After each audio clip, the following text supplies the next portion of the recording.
Bom, gente, estamos iniciando mais uma videoaula que nós vamos tratar aqui a respeito de uma prova de concurso da Prefeitura do município do Rio de Janeiro para cargo de auxiliar administrativo para trabalhar no UPA. Nós vamos trabalhar com essa prova, pelo menos a área da informática, onde nós vamos ver passo a passo cada uma das questões ali descritas. Vamos abrir a prova e está aqui.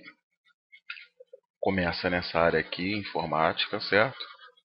E vai da questão 21 até a questão 30, se eu não me engano. Isso aí. É a questão 30. Bom, então vamos lá. Questão 21. O dispositivo utilizado exclusivamente para evitar o superaquecimento do processador é um superaquecimento do processador em um microcomputador se chama opção A, cache. Bom, o cache não pode ser, devido ao fato de o cache ser um local reservado para a memória de nós usamos no nosso computador. Então não é o cache. Fonte. A fonte é aquele aparelho no qual é utilizado para receber a carga que o aparelho doméstico envia para receber a carga que a empresa de eletricidade envia para a tua casa e transformá-la numa carga disponível para o seu computador. Isso é a fonte. Barramentos são as vias por onde passa a energia elétrica dentro da placa-mãe. Obviamente, não pode ser. Então, é correto afirmar que o dispositivo utilizado exclusivamente para evitar o superaquecimento do processador nós chamamos de cooler. É a opção B, certo? Então, essa é a função do cooler, é evitar o superaquecimento do nosso processador. Opção questão 22. Na configuração básica do painel de controle do Windows XP, temos os seguintes ícones, exceto central de segurança, contas de usuário, opções da internet e desfragmentador de disco. Bom, aqui é simples nós entendemos. O desfragmentador de disco faz parte de ferramentas do Windows, ou seja, ele não estaria dentro da primeira página do painel de controle. Então, nós aqui já podemos marcar a opção D, sem dúvidas é o desfragmentamento de Windows. Central de segurança nós temos que ter, porque trata da segurança do computador. Contas de usuários nós temos que ter, porque nós vamos criar e excluir, dar senhas para usuários. E painel de internet, opções de internet nós temos que ter, porque trata-se de configuração da internet. O desfragmentador de disco é uma ferramenta, então ele lá dentro também vai ter a opção de ferramentas. Esse desfragmento de disco vai estar dentro dessas ferramentas. Seria, nessa questão 22, a opção D. Questão 23. No sistema operacional Windows XP, o programa utilizado para organizar arquivos e pastas é o letra A, Windows Explorer. É ele mesmo. O Windows Explorer é o programa utilizado para organizar arquivos e pastas. Nós costumamos abrir meus documentos, né? E pensamos que é o meus documentos que faz isso. Não, meus documentos não é nada mais, nada menos do que uma pasta que a gente organiza ela dentro do Windows Explorer. O Windows Update é uma ferramenta que tem para atualização do Windows. O Internet Explorer é o browser, ou seja, é onde eu acesso a internet. Então, o programa que nós utilizamos para organizar arquivos e pastas é o Windows Explorer. Nesse caso aqui, a opção A. Questão 24. No Microsoft Office Word 2007, as teclas que, respectivamente, executam a função de colar e recortar e copiar são. Ou seja, ele quer fazer as teclas de atalho para copiar, né? A opção tem que ser na ordem, né? Respectivamente, colar, recortar e copiar. Ou seja, as teclas de atalhos para colar, para recortar e para copiar. Ou seja, toda vez que nós copiamos alguma coisa utilizando as teclas de atalhos, para copiar nós usamos Ctrl C. Copiar então tem que ser a terceira opção, o Ctrl C. Aqui ó, é a terceira opção. Só tem essa aqui que é a terceira opção. As outras não são o Ctrl C na terceira opção, então provavelmente essa aqui, mas vamos ver. Recortar, Ctrl X. Está aqui. Colar, Ctrl V. Está aqui. Opção C da questão 24. Nós temos a resposta aí. Questão 25. Quanto às duas sentenças abaixo, podemos afirmar que No Microsoft Word é possível utilizar as teclas de atalho Ctrl Delete ou Ctrl Backspace para remover rapidamente um parágrafo. Presta atenção nisso aqui. Um parágrafo inteiro do documento. Esse é item 1. É possível salvar um documento utilizando as teclas de atalho Ctrl S. Item 2. Vamos testar? Eu estou com o Word aberto aqui. Aqui ele fala a respeito de Word 2007. O meu Word é o 2010, né? Mas a função é a mesma. Eu já tenho um texto aqui pré-digitado. Vou colocar aqui, ó, o cursor piscando em qualquer área do meu texto. Ele está dizendo que se eu apertar o Ctrl Delete, ele vai apagar, ou o Ctrl Backspace, ele vai apagar todo o parágrafo. Vamos ver, Ctrl Delete. Ele não apagou todo o parágrafo, ele apagou apenas o que vinha depois. Ctrl Backspace. Ele não apagou todo o parágrafo, ele apagou apenas o que vinha antes, né? Toda a sequência de letras que vinha antes ou toda a sequência de letras que vinha depois. Então, essa afirmação está incorreta. A outra afirmação ele diz que é possível salvar um documento utilizando as teclas de atalho Ctrl S. Eu de antemão vou dizer que também está correta, mas nós vamos lá ver. Ctrl S ele gera o sublinhado aqui, ó. Tá vendo o sublinhado aqui, ó? Quando eu clicar em Ctrl S vai ficar ativo, ó. Viu? Se eu apertar Ctrl S de novo, desativa. A opção de salvar é Ctrl B, que é o que salva. Apertando Ctrl B, ele abre a opção de salvar. Tá vendo? Não é Ctrl S. Então, esse item também está incorreto. Então, vamos ver lá. As duas sentenças são verdadeiras? Não, as duas sentenças são falsas. Somente a primeira sentença é verdadeira? Não, as duas são falsas. A segunda é verdadeira? Não, as duas são falsas. É a opção D que diz que as duas sentenças são falsas. Questão 26. Vamos lá. Se as células de uma planilha no Microsoft Excel 2007 estiverem preenchidas da seguinte forma: célula C1, C1, célula C2, C igual a 1 e célula C3, C igual a 4, o resultado da fórmula será... Vamos testar? Ele está dizendo a C1 igual a 1. Eu tenho o Excel aberto aqui. C1, deixa eu apagar isso aqui, só um instante. Olha lá. C1, ele disse que é 1. Beleza. C2, ele vai também dizer que é 1. E C3, ele vai dizer que é 4. 4. Aí ele tem uma fórmula lá. O resultado da fórmula, ele tem essa fórmula aqui. Ó.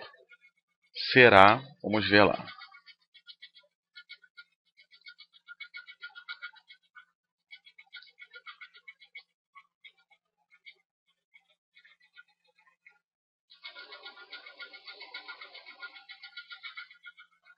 Bom, o resultado da forma continuum de C1 até C3. Aqui, deu 3, né?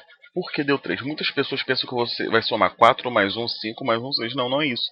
Ele vai contar aonde tem números de C1 a C3. Todos os lugares têm números, então ele encontrou 3 itens com números. Se nós não tivéssemos número aqui, seria 2, tá vendo? Se nós tivéssemos qualquer número aqui, ó, por exemplo, continua sendo 3, porque ele vai contar aonde tem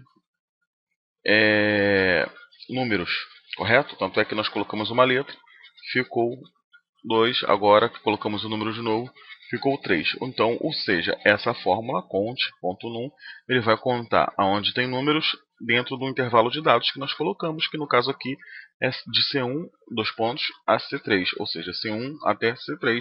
Ele vai pesquisar aonde tiver números, ele vai contar o número de células, correto? Então, a resposta correta é a opção B, correto aqui? A opção B. Vamos comentar agora a questão 27. A célula A3 contendo a fórmula A1 mais A2, quando movida para a célula B3, será regravada pelo Microsoft Excel como? Vamos ver. Na célula A3 vai estar A1 mais A2. Vamos testar lá.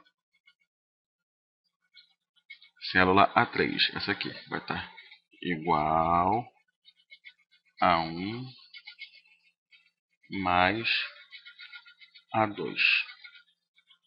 Certo? Não tem nada lá, então ele não está somando. Aí, o que ele quer? Quando for movida para a célula B3, será gravada o quê? Vamos ver. Vamos clicar na célula e vamos movê-la para cá. Aqui era A1 mais A2. Aqui continua sendo A1 mais A2. Então, a opção certa é a opção A. A1 mais A2. Correto? Porque toda vez que nós alteramos de célula, nós não interferimos na fórmula. Nós só interferimos na fórmula quando nós usamos essa alça de preenchimento. Certo? Que ele pega a referência da fórmula, aí ele vai mudar aqui, ó. A2 mais A3, tá vendo? Ele vai mudando as devidas células. Beleza. O tipo mais comum de impressão no Microsoft PowerPoint 2007 para ter um ou mais slides por página é dominado de mosaico, folheto, anotações e estrutura de tópicos. Vamos ver? Ele quer o tipo mais comum. Então é simples, nós fazemos isso aqui. Nós vamos vir aqui em arquivo. Vamos vir aqui na opção imprimir. Né? Aqui dentro da opção de imprimir nós vamos ver as configurações no que diz respeito à impressão. Vou clicar aqui na setinha e vou ter aqui, ó, imprimir layout, folhetos. É a opção mais comum, onde tem mais informações, certo? Isso daí isso não tem como você ter que ter costume de usar o aplicativo, né, para você saber dessas informações. Bom, vamos lá. Questão 29. Alguns dos protocolos de aplicação mais utilizados na internet incluem SMTP, HTTP e FTP, que são usados respectivamente para. Eles usou a palavra respectivamente. Isso quer dizer o quê? Primeiro ele quer saber o SMTP, depois o HTTP e depois o FTP. O SMTP é um protocolo de e-mails, certo? Então, olha só. A questão que está certa vai começar falando de e-mails. A. Documentos www. Não. B. Transferência não. C. Envio de e-mail. Pode ser essa. D. Transferência de dados não. É a C. Ou seja, envios de e-mail. HTTP se trata de documentos da www, World Wide Web. Documentos da www, certo? E FTP é transferência de arquivos. Transferência de dados. Perfeito. A opção correta é a opção C. Correto? SMTP trata-se de e-mail, HTTP de World Wide Web, que é www, né? E o FTP é transferência de dados. Bom, assinale a alternativa que completa, correta e respectivamente as lacunas. Mensagens eletrônicas, e-mails, podem ser lidas com o uso do próprio espaço, né? Sem a necessidade de um programa específico, sendo por isso também chamado de isso aí. Vamos ver as opções aqui embaixo e vamos colocar aqui para ver o que fica melhor. A mensagem eletrônica de e-mails podem ser lidas com o uso do próprio editor, uso do próprio protocolo, servidor, browse. O browse é o programa que faz abrir a internet. Correto? O Firefox, quando você abre, ele é um browse. O Internet Explorer é um browse. O Google Chrome é um browse. Então, o browse é isso, é o programa que abre a internet. Eu tenho como ver os meus e-mails num editor? Assim, os e-mails que eu recebi? Assim, complicado, né? O protocolo nem se fala. Não, provavelmente é o browse, né? Então tá. Sem a necessidade de um programa específico, ou seja, de um Outlook Express ou de algum outro programa específico para isso. Sendo isso também chamado de webmail, corretamente. Então a opção correta é D. Né? Então, gente, terminamos a prova que foi para essa prova foi de concurso público para o cargo de auxiliar administrativo da Prefeitura do município do Rio de Janeiro para trabalhar em UPA, Unidade de Pronto Atendimento. Ou seja, uma prova simples, fácil, há necessidade de entendimento, algumas coisas as pessoas tinham que conhecer, né? Umas pegadinhas e tal. Mas no mais, é uma prova fácil, espero ter ajudado. E se você quiser uma outra videoaula, acesse o meu blog, que é profleandrolemos.blogspot.com. Nesse blog você vai ter acesso a outras videoaulas que nós temos lá. Se você quiser uma videoaula específica de algum assunto, envia-nos um e-mail através lá do blog. Você consegue deixar nosso e-mail ou deixando um comentário lá e você consegue pedir, solicitar essa videoaula. Espero ter ajudado. Fiquem com Deus e até a próxima videoaula. Até mais.